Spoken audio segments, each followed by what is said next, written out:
바랍니다. 직분자의 역할이 있습니다. 직분자의 역할이 있습니다. 우리 옆 사람과 인사하겠습니다. 잘 오셨습니다. 잘 오셨습니다. 또 우리가 기도하면 하나님께서 교회를 지으실 줄로 믿습니다. 이제 막바지입니다. 이제 3주도 안 남았습니다. 잘 완공될 수 있도록 여러분 꼭 기도해 주시기 바랍니다. 그리고 다음 주 월요일부터는 또 고난 주간이 시작됩니다. 우리 항존직들이 본을 보이셔야 합니다. 그래서 항상 고난 주간에 다른 교회들은 다 특세를 합니다. 우리 교회는 왜 안 할까요? 일상의 영성을 제가 소중히 여기기 때문에 특세가 아니어도 나오리라고 저는 믿어서 일부러 특별한 이런 날짜를 붙이지 않습니다. 그래서 함께 고난 주간에 금식함으로 또 새벽 기도로 주의 고난에 동참해 주시기를 바랍니다. 오늘 말씀은 특별히 디모데전서 에베소 교회를 사도 바울이 개축했습니다. 3년 동안 있으면서 교회를 개척하고 떠나갔지만 그 에베소 교회를 잊지 못해서 교역자인 자기 아들과 같은 디모데를 보내게 돼서 목회를 하게 됩니다. 목회를 하면서 직분자가 어떤 사람이 되어야 되는가에 대한 여러 가지 기준과 또 여러 가지에 대해서 사도 바울을 통해서 권면하고 있습니다. 우리 새벽 기도가 지난 일주일 동안에 직분자는 이러이러한 사람이다 라는 내용을 다룬 걸 제가 오늘 총 요약을 해드리겠습니다. 이 디모데전서 1장서부터 3장까지 쭉 오다 보면 첫 번째 가장 중요한 직분론은 직분을 사모하되 그것은 바로 선하다라는 내용이었습니다. 우리가 교회에서 이제 여러 가지 직분이 있죠. 목사, 장로, 권사, 안수집사, 교사, 수많은 직분들이 있는데 내가 해보니까 쓸데없어, 머리만 아파, 이렇게 생각하면서 교회 직분을 감당하는 것은 악하답니다. 성경은 오히려 우리에게 말씀하십니다. 직분은 기왕의 평신도로 일하는 것보다 하나님의 중요한 짐을 맡고 그 일을 감당해서 주님을 기쁘시게 해드려야지, 이렇게 생각하면서 교회 직분을 사모하는 것, 그것이 선하답니다. 여러분 이것을 잊지 마십시오. 이 말은 이렇게 사역 선하다, 이게 사모함으로 사역한 사람과 사모하지 않음으로 사역한 사람은 분명한 차이가 결국 나타나게 됩니다. 제가 뭐라고 말했습니까? 언젠가 시간이 지나면 여러분의 자녀에게 꼭 물어보라고요. 내가 애비가 장로고 목사인데, 내가 권사인데 그 직분을 감당하면서 네 눈에 이 애비가, 이 어머니가 행복해 보이더냐? 여러분, 자녀를 통해서 맞습니다, 아버지가 행복해 보였습니다 하면 그 자녀는 여러분의 대를 이어서 장로직을 사모할 거예요. 그런데 자녀가 만약에 별거 아닌 것 같은데요, 거긴 것 같은데요, 이런 말을 들었다면 그것은 가정에 재난을 물려주는 겁니다. 이걸 항상 잊지 마세요. 그래서 직분은 양면성이 있어요. 하나는 사모하면서 선하게 감당하면 그것이 여러분의 가정의 축복이 되지만, 그렇게 감당하지 않아서 우리 아버지는 하지 않음만 못합니다, 이런 생각과 이런 말을 듣는다면 그것은 자녀에게 재앙을 물려주는 겁니다.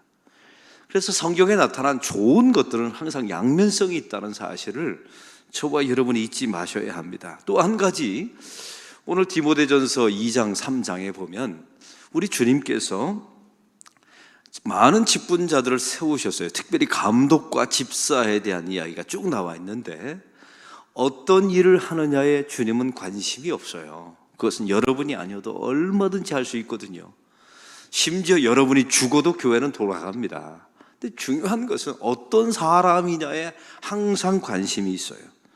그래서 우리가 직분자로 사역할 때마다 하나님 앞에 나는 어떤 사람인가에 대해서 항상 되짚어 보셔야 합니다. 또한 세 번째는 이 감독과 집사의 조건들이 쭉 수십 가지가 나와 있어요. 이 조건에 따라 합당한 사람은 이 자리에 저를 비롯해서 단 한 명도 없어요. 아주 이 조건이 까다롭습니다. 가정 안에서 온전해야 합니다. 세상에서도 평판이 좋아야 합니다. 도덕적이어야 합니다. 정숙해야 합니다. 기도와 말씀 생활에 앞장서야 합니다. 여기에 완벽하게 해당되는 사람은 단 한 명도 없어요. 그럼에도 불구하고 우리를 중직자로, 직분자로 뽑으신 이유가 무엇이라고요? 내가 선택하면, 세워놓으면 반드시 이런 조건의 사람으로 내가 만들어 갈 것이라는 하나님의 약속이 들어있는 겁니다. 할렐루야. 지금은 좀 부족하지만 이런 조건에 맞는 사람으로 하나님께서 내가 너를 반드시 견인해 갈 것, 빚어갈 것이다, 그리고 변화시킬 것이다 라는 하나님의 약속이 들어있습니다. 그럼 이걸 거꾸로 말해볼까요? 제가 말씀드리죠, 귀한 것은 다 양면성이 있다고요. 만약에 직분을 가졌는데 이런 주님의 감독과 집사의 조건대로 바뀌어지지 않았다면 하나님이 여러분을 직분자로 세우신 게 아닙니다. 그냥 자기가 자원한 거죠. 이걸 되짚어 항상 확인해 보라는 것입니다. 또한 네 번째는, 우리가 사실 직분자는 다 교회를 섬기고 교회에서 사역하는 사람이죠. 그러면 가장 중요한 것이 교회가 무엇인지를 인식하고 알아야 된다는 거예요. 교회는, 한번 따라해 봅시다. 교회는 하나님의 집입니다. 여러분, 교회는 공장이 아니에요. 아주 대량 생산해서 이윤을 추구하고 무슨 효과를 거대하게 내는 공장이 아닙니다. 여러분, 교회를 공장으로 만들지 마세요. 교회는 집이랍니다. 하나님의 집. 여기서 집이라는 것은 홈입니다. 홈. 모든 사람들이 와서, 죄인이 와서 도피할 수 있는 도피성이에요. 들어오면 구원받을 수 있는 방주예요. 여러분, 교회라는 것은 누구나 다 세상에서 지친 사람들이 와서 쉴 수 있는 안식처입니다. 할렐루야. 그래서 교회 안에는 그 수많은 특이 성격자들, 또 교회 안에서 떼거장 부리는 사람들이 있죠. 말도 안 되는 걸 가지고 떼거장 부려요. 이유가 있어요. 세상에는 안 받아들여 주니까 교회는 받아줄 것이라고 믿는 거예요. 그 대단한 믿음입니다. 할렐루야. 제가 예전엔 그것 때문에 어떻게 이럴 수 있는가 했는데, 좋게 생각해 보니까 맞아요. 세상에서는 그랬다간 그럼 바로 잘리거든요. 근데 교회에 와서는 그걸 다 받아줘요, 교회가. 왜냐하면 교회는 집이니까요. 공장이 아닙니다. 교회는 회사가 아니거든요. 바로 또한 교회는 진리가 교회의 기둥이며 터라고 말씀하고 있어요. 여러분, 교회는 진리를 지켜내야 합니다. 목숨을 걸고 말이죠. 그러나 진리 아닌 것은 다 타협하고 반드시 양보하셔야 돼요. 그래야 교회가 되는 겁니다.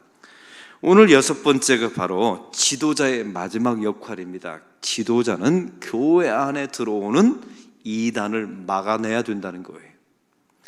사랑하는 성도 여러분, 느헤미야가 성전을 지을 때 첫 번째 세워놨던 사람이 문지기입니다. 항상 직분자를 세울 때, 우리가 수요일 때마다 지금 느헤미야 말씀을 나누고 있죠. 건물을 짓는 것이 느헤미야의 목적이 아니었어요. 느헤미야는 이 건물을 통하여 예배 갱신을 원했던 겁니다. 그래서 그 성벽을 다 짓자마자 제일 먼저 사람을 세웁니다. 왜냐하면 그 사람을 통해서 예배갱신을 이루기를 원하니까요. 그래서 그 사람 가운데 첫 번째 세운 직분이 기억나십니까? 문지기였어요. 성전을 지키는, 성벽을 지키는 문지기요. 왜 문지기를 가장 먼저 임명했을까요? 문지기 다음에 노래하는 자, 제사장들, 수많은 예배 사역자들을 세우는데 그 첫 번째가 문지기였어요. 여러분, 문지기는 드나드는 사람을 통제하는 사람입니다. 여기서 중요한 영적인 원리가 있어요. 교회의 지도자는 교회 안에 진리 아닌 것이 들어오는 것을 반드시 차단하고 막아야 합니다. 오늘 에베소 교회도 마찬가지예요. 여러분, 에베소 교회 사도 바울이 3년 동안 목회하고 떠났어요. 디모데를 목회자로 보냈지요. 그때 사도 바울이 알고 있었던 게 하나 있었어요. 이제 반드시 이단의 공격이 있을 것이다.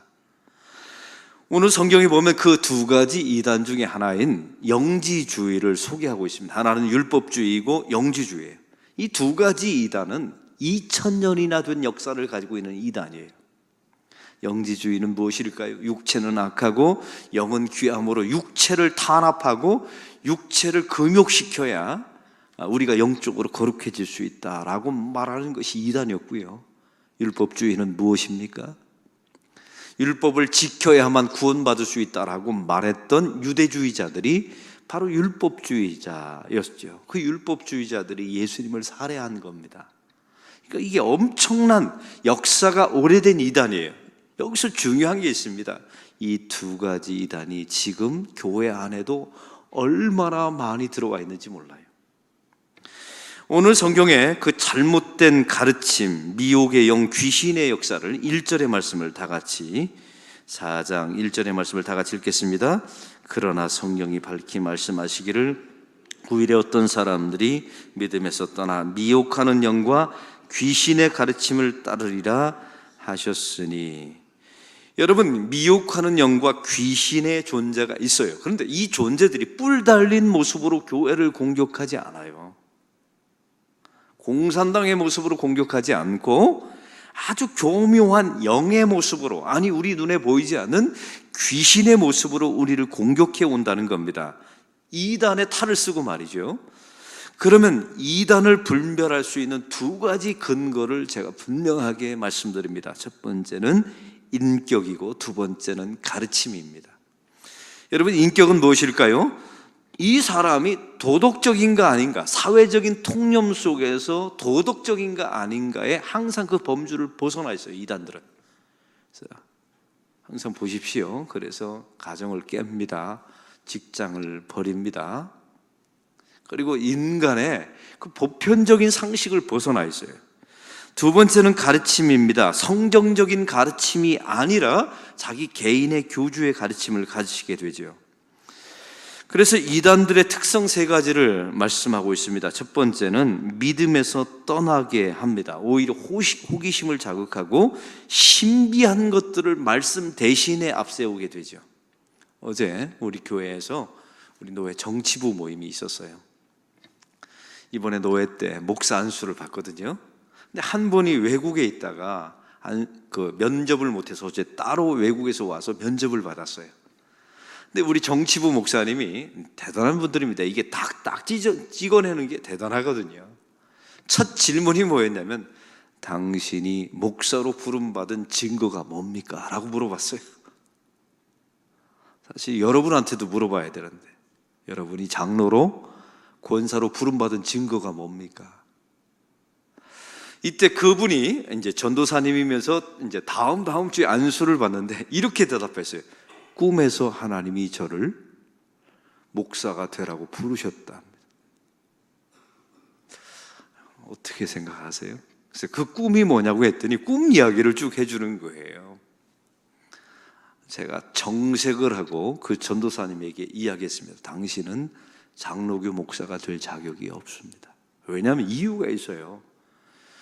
여러분, 이걸 계시라고 말하는데 이미 개혁교회는, 우리가 속한 개신교 개혁교회는 성경을 통해서 하나님의 계시는 이미 완성되었다, 완벽하게 성경에 완벽하게 기록되었다라고 말하고 고백하고 믿는 것이 우리 개혁교회예요.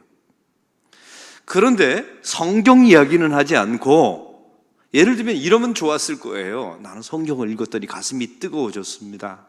성경을 읽으니까 나는 이 성경을 전하고 싶은 열망이 생겼습니다. 이 성경을 읽으니까 하나님께서 부족한 나이지만 나에게 은혜를 베푸시고 나를 하나님께서 영혼을 사랑하는 구령의 열정을 주셔서 너를 쓰고 싶은 그런 마음들이 성경을 읽을 때 내 마음속에 생겨났습니다. 이러면 패스였어요. 여러분, 꿈 이야기를 하는 것은 이런 의미입니다. 성경 속에 드러난 하나님의 계시는 불완전합니다. 저는 꿈을 통해서 그대서 하나님의 콜링을 얻어야 되겠습니다. 이 말 하는 것과 동일합니다. 여러분, 여기서부터, 이런 데서부터 이단이 시작되는 거예요. 이단은 교묘하게 그렇게 들어갑니다. 그랬더니 그 정치부 목사님이 그러더라고요. 내가 그 꿈을 해석해 주겠습니다. 그 꿈은 개꿈입니다.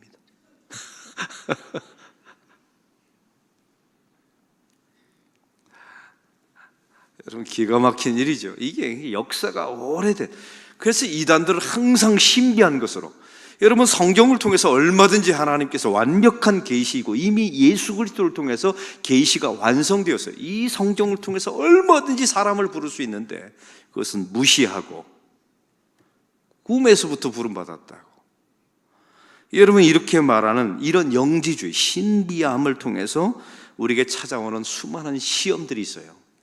여러분, 이 말씀이 길지만 요약을 합니다. 여러분, 이 신비하게 우리에게 찾아오는, 사실은 신앙 안에는 신비가 있어요. 그걸 인정하셔야 합니다. 그러나 신앙을 신비로 몰아가면 두 가지 이단이 결과가 나타납니다. 첫 번째는 금욕주의입니다. 더러운 육체이니까 육체를 반드시 뭉개야 된다, 이렇게 말하는 금욕주의 이단이 나타나게 되죠. 그 정반대는 또 쾌락주의예요. 어차피 육체는 망가질 거니까 마음 놓고 살아라, 육체를 마음 놓고 쾌락을 즐기며 살아라. 이 두 가지 이단에 결국 빠지게 되죠. 사랑하는 성도 여러분, 이 영지주의를 이겨낼 수 있는 두 가지 방법을 가르쳐 드리겠습니다. 말씀에 기초가 있는 성도가 되기를 바랍니다. 말씀이 이미 완벽한 계시예요. 더 이상 여러분, 성경 이외의 계시는 필요하지 않습니다. 성경을 통해서 우리에게 말씀하시고자 하는 하나님의 부르심, 하나님의 계시는 이미 다 이 기록되어 있어요. 할렐루야. 그래서 말씀의 기초를 두셔야 돼요.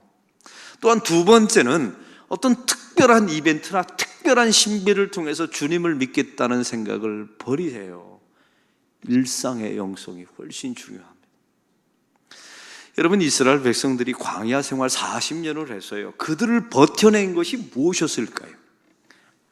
구름 기둥이요? 불 기둥? 또 아침마다 내려지는 만나요? 아니에요. 여러분, 그들의 인생을 40년 동안 버티게 했던 것은 날마다 걸어갈 때 맨 앞에 섰던 성막 안에 있는 법궤였어요. 더 중요한 것은 그들이 행군하다 딱 멈추잖아요. 동서남북 세 지파씩 진을 짜되 맨 가운데 뭘 뒀다고요? 성막, 그리고 성막 안에 있는 하나님의 말씀, 법궤를 두었어요. 더 놀라운 사실은 그들이 진을 치는데 동서남북으로 진을 치다가 아침에 자기 텐트를 열 거 아니에요.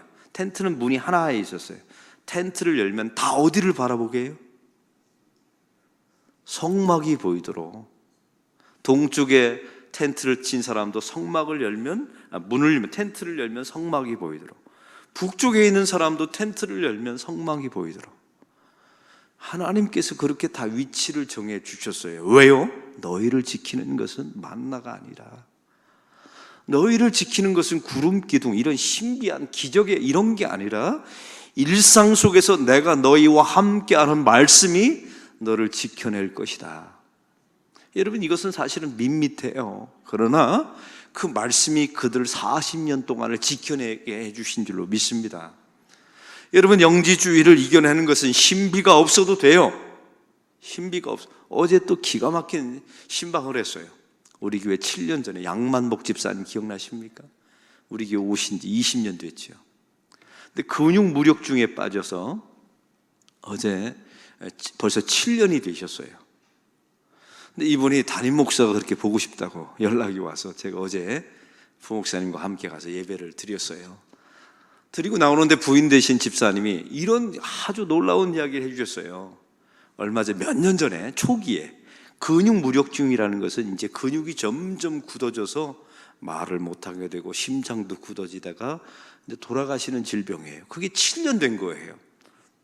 그런데 한 2단의 친척이 찾아오더라 합니다. 친척 가운데 2단에 빠진 사람이 있는 거죠. 우리 원장님의 기도를 받으면 당신은 오빠는 낫습니다. 이런 식으로 얘기를 해주더래요. 우리 양만복 집사님한테. 분명히 자기 자신이 2단이라는 걸 알았어요. 그리고 그 사람이 교주인데 우리 교주의 기도를 받으면 당신은 반드시 낫습니다, 그러더라 합니다. 이러면 근육 무력증에 걸린 교회는 혹해야 되는 것 아닙니까? 지금 내가 교회를 다녔는데 수십 년을 교회를 다녔는데 이 질병에 걸렸어요. 낫지도 않았어요. 점점 악화돼요. 근데 이 양만복 집사님이 이렇게 대답했다 합니다. 다시는 우리 집에 오지 말라. 그런다고 낳는 것도 아니고 나는 그렇게 낳을 생각도 없다. 여러분 놀라지도 않네요. 야, 우리 교회 수준이 이 정도예요. 그 이단 교주한테 가서 안수만 받으면 낫는다고 말하는데 다시는 우리 집에 오지 말라. 나는 그딴 식으로 낳고 싶지 않다. 그리고 이대로 죽어도 하나님의 말씀을 붙들고 살다가 죽겠노라. 여러분, 이게 성도입니다. 이게 성도예요. 이런 성도됨을 지켜내셔야, 교회 중직자들이 이런 문지기가 되어 주셔야 우리 안락교회를 그 수많은 이단들로부터 지켜낼 수가 있습니다. 할렐루야. 말씀으로 우리 교회가 주님 앞에 서는 교회가 되기를 바랍니다. 말씀이 완벽합니다. 그리고 어떤 이벤트나 신비함을 추구하는 사람은 결국 다 넘어집니다. 일상의 영성 속에서 나에게 주어진 말씀을 붙들고 하루하루 나에게 주어진 인생의 몫을 다 하면 하나님께서 어느 날 요단강 앞에 도착하게 되겠지요. 그리고 너의 인생에 말씀과 함께하고 수고해노라 라고 말씀하시면서 요단강을 건너 천국에 입성하는 하나님의 백성들이 될 줄로 믿습니다. 이런 우리 안락교회가 되기를, 이런 직분자가 되기를 소망합니다. 우리 함께 말씀을 놓고 먼저 기도하겠습니다. 오늘 말씀을 놓고